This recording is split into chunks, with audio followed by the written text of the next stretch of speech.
At first, I didn't even call it a breaking in. That feels dramatic, right? That's something you say about criminals, not your own mother. The woman who carried you for 9 months and still reminds you to drink water. In the beginning, it actually felt kind of sweet.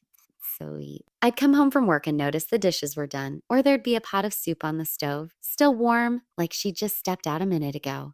I'd smile and think, wow, I'm really lucky. Not everyone has a mom who cares this much. She had a spare key after all. I gave it to her. I gave it to her. That's important. I didn't think twice about it. It was for emergencies, or so I told myself. If I locked myself out, if something broke, if I didn't answer my phone for a few hours, and she spiraled into worst case scenarios. At that point, it felt responsible, adult, normal.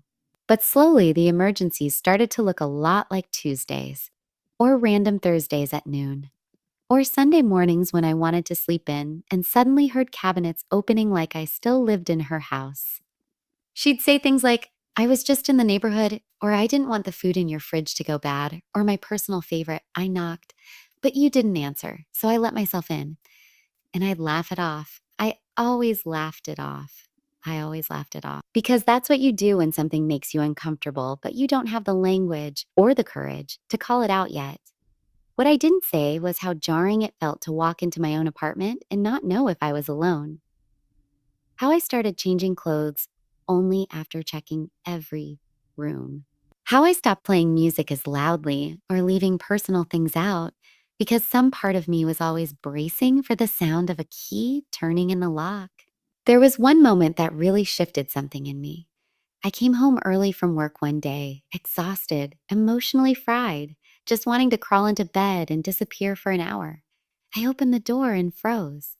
My mom was there, sitting on my couch, folding my laundry. Not laundry I'd left out, laundry she had taken out of my bedroom, out of my closet. She looked up at me and smiled like this was completely normal, like I was the one interrupting her. And I remember standing there with my bag still on my shoulder, my keys still in my hand, feeling this strange mix of emotions crash into me all at once. Gratitude, anger, embarrassment, love, violation, and the worst one, guilt for even feeling upset. Because how do you explain to someone that their love feels invasive without sounding ungrateful? How do you say, I appreciate everything you've done for me, but I also need you to stop without feeling like the worst daughter alive? I started replaying my childhood in my head, realizing this wasn't new behavior, it just had a new setting. Growing up, there were no locked doors, no real privacy. She knew where I was, who I was with, what I was thinking before I even figured it out myself. Back then, it was parenting, protection. Now I was grown, paying my own rent, building my own life, and somehow the rules never changed. And I didn't change them either. That part is on me. Instead of setting boundaries, I made excuses. I told friends, that's just how she is. I told myself it wasn't worth the argument. I convinced myself that one day I'd miss this, that one day I'd wish my mom still cared enough to show up unannounced. But deep down, something felt off. Love isn't supposed to make you feel small in your own space. Care isn't supposed to come with a master key to your independence. And the hardest truth I had to face was that intentions don't erase impact. She could love me fiercely and still be crossing a line. Both things could be true at the same time. Every time I thought about saying something, my chest tightened. I imagined her hurt face, her voice cracking. The inevitable, I was just trying to help. And just like that, I'd swallow my words and let it happen again. Until I realized something quietly but firmly. This wasn't really about the apartment. It was about me learning where I ended and she began. It was about choosing discomfort now over resentment later. And even though I wasn't ready yet to confront her directly, I knew one thing for sure. Pretending this was normal was slowly teaching me that my boundaries didn't matter. And once you learn that lesson about yourself, it doesn't stay contained to just one relationship. After that realization settled in, the problem didn't suddenly become clearer. It actually became heavier because knowing something is wrong and knowing what to do about it are two very different things. I didn't immediately march over to my mom and demand my key back. I wish I could say I did. What I actually did was sit with this quiet, constant knot in my stomach and argue with myself about it every single day. I'd wake up and think you're overreacting. Then I'd think, no, you're not. This is your home. Then 5 minutes later, she sacrificed so much for you. How can you complain about this?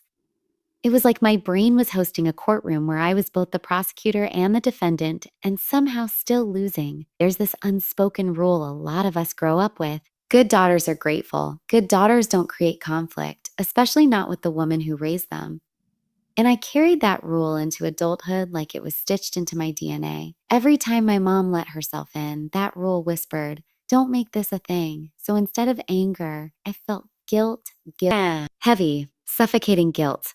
Guilt for wanting space, guilt for craving privacy, guilt for imagining a version of my life where my mom didn't have access to every corner of it. I felt guilty for even thinking the word a boundary, like it was some kind of betrayal. I started questioning myself constantly. Was I being dramatic? Was this just what close families look like? Did independence really matter that much? Or was I just buying into some cold, selfish idea of adulthood? And the worst part was how alone those thoughts felt. Because from the outside, it looked ridiculous. Your mom helps you too much? People would say, must be nice. But what no one saw was how tense my body felt all the time. How I jumped every time my phone buzzed with her name, wondering if she was already inside my apartment while I was still at work. How I edited myself in my own space, like I was still living under her roof instead of my own. I also started noticing how this bled into other parts of my life. How hard it was for me to say no to people. How often I overexplained simple decisions. How uncomfortable I felt asserting my needs, even in relationships where I had every right to. It was like my fear of disappointing my mom had trained me to fear disappointing everyone. And still, I didn't say anything because I knew my mom. I knew her story. I knew how much of her identity was wrapped up in being needed, how much she had given up to raise me, how deeply she believed that love meant proximity, involvement, constant presence. I wasn't just afraid of an argument. I was afraid of hurting her, of shaking something fragile in her that I didn't know how to fix. So I kept choosing silence. And every time I did, I felt myself shrinking just a little bit more. There was this moment, small but sharp, that really exposed the cost of that silence. I was sitting in my car one afternoon, crying for reasons I couldn't fully explain when it hit me. I wasn't mad at my mom as much as I was mad at myself. Mad for not speaking up. Mad for teaching myself that my comfort came second. Mad for letting fear make decisions for me. That realization didn't make things easier. If anything, it made them scarier because now I couldn't unsee it. I couldn't keep pretending this was just an annoying habit. It was a pattern, one that was shaping how I showed up in the world. I wanted to be an independent woman. I wanted confidence, autonomy, a life that felt like it belonged to me. But independence doesn't just magically appear when you move out or start paying your own bills. Sometimes it requires disappointing people you love. Sometimes it requires choosing yourself when you've been taught your whole life not to. And that's a brutal emotional tug of war to stand in. I loved my mom deeply. And at the same time, I resented her for not seeing me as an adult. And then I resented myself for resenting her. It was exhausting. Loving someone shouldn't feel like erasing yourself, but that's exactly what it started to feel like. I kept thinking, if I just endure this, it'll eventually stop. But endurance isn't the same as healing. All I was really doing was delaying an inevitable confrontation and letting resentment quietly build behind a smile. What scared me most wasn't the conversation itself. It was the possibility that setting a boundary would change our relationship forever, that she'd pull away, that she'd see me differently, that I'd lose the closeness we'd always had. And yet, another truth was starting to emerge just as clearly. If nothing changed, that closeness was already rotting from the inside. I was standing at a crossroads I never expected to face with my own mother, choosing between being liked and being whole, between being a daughter who never caused waves and a woman who finally learned to take up space. And I didn't know it yet, but that inner battle was quietly pushing me toward a decision I could no longer avoid. By the time I reached that breaking point, I knew one thing for sure. Another conversation that went nowhere was not going to fix this. I'd already rehearsed the words in my head 100 times, and every version ended the same way, with her crying, me apologizing, and the spare key still on her keychain. So instead of gearing up for another emotional loop, I did something different, something intentional. I stopped arguing in my head and started planning. I didn't want to embarrass her.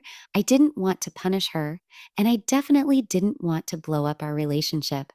What I wanted was for her to finally see what I had been feeling without me having to defend it. I wanted clarity without cruelty. So I decided to give her a surprise, one that would force a pause, a moment of awareness neither of us could dodge. I waited for a week when I knew she'd let herself in. That sounds strange, I know, but by then it had become predictable. I left for work like normal, kissed her cheek when she called to say she was just checking in, and didn't say a word about my plans.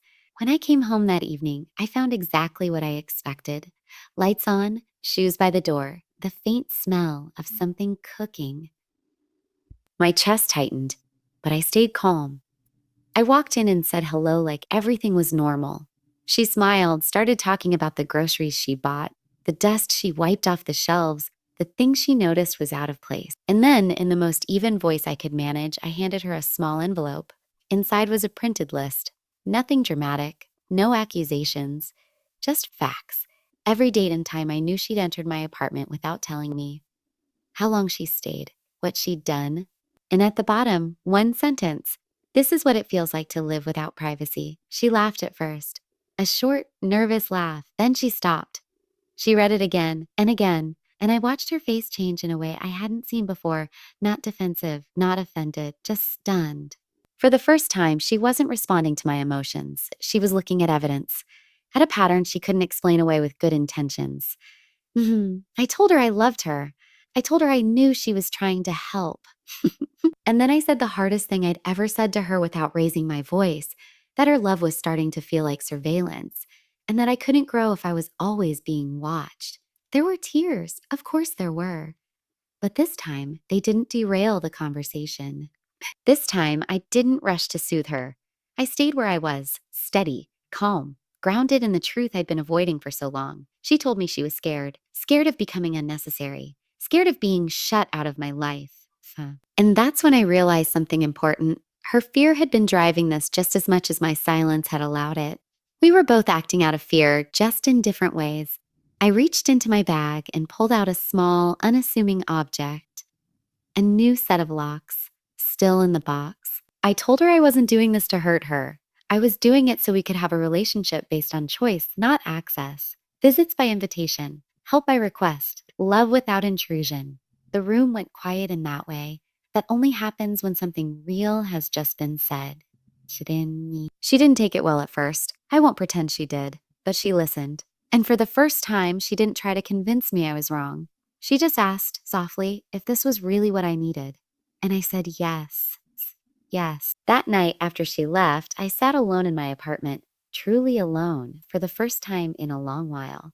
The silence felt unfamiliar, almost too loud, but underneath it was something else. Relief, space, a sense of ownership over my own life that I hadn't realized I'd been missing.